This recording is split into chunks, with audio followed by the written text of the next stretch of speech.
halkan waa garoonka Baradheer Stadium Balcad Taytile waxaa diyaar garow adag ku sameynayso naadiga badbaado kaas oo ay rajeynayaan maalinta Khamiista ah inay la ciyaaraan Juba Academic oo ka soo bixi doonta Yakshiid goorsheegtadu waa 8 saac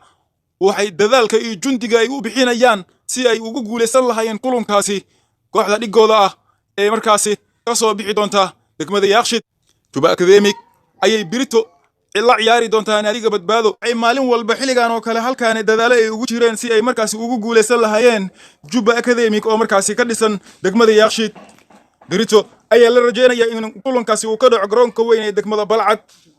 mar aan wax ka weydiinay macalinka kooxda ayaa wuxuu noo sheegay in toddobaad ku dhawaad ah ay diyaar garow ugu jireen si ay markaasi uga hortagi lahaayeen Juba Academic oo markaasi ka dhisan degmada Yakshiid Juba Yakshiid waxaan meeshan ugu rajeynaynaa biritoole oo nagu soo foodlay ciyaal aad u xamaasad badan waxaana halkan baaq ugu dirayaa Juba Yakshiid anigoo ah Awil Cabdullaahi Xuseen oo team FC badbaado oo wato marka waxaan rajeynayaa naadigayga guul iyo gobonimo inuu Ilaahay iiga sahlo biritoole naadiga Yakshiid waxaan leeyahay gacmo furan inaan ku soo dhaweeyaan rajeynayaa inaan ka badiyo tala diyaar garowgan in badan aan soo wadnay ma sha Allah naadiga waxay i balansadeen 2 isbuuc ka hor marka diyaar garowgaas markay i balansadeen ilaa ay hadda diyaar garowgaas ku jira marka diyaar garowgeen maanta ay ugu soo xirmay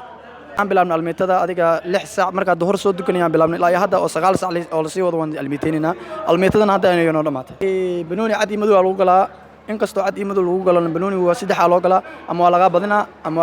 waa badini ama bareeja gali marka naadigayga waan ku kalsoonahay in kasto oo aan nafsadeeda ugu kalsoonahay ay kan ugu kalsoonahay marka naadigayga waxaan u rajeynayaa guul iyo gobonimo Baradheer Stadium Balcad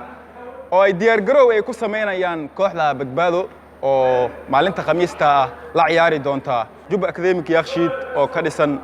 magaalada Muqdisho birita ayaa la rajeynayaa in ay markaasi safar ay ku imaadaan degmada Balcad ay la ciyaaraan naadiga badbaado garoonka Balcad ay kulankaasi ka dhici doonaa anigu waa Jelani Cali Mucu Kamaara kaamirada quruxda badan waxa inoo duubaya saaxiibkayga Jaanka inta aan barnaamijkan oo kale ku kulmi doona anigoo Jelani ah oo idin dhahaya Soomaaliya Sports hormar leh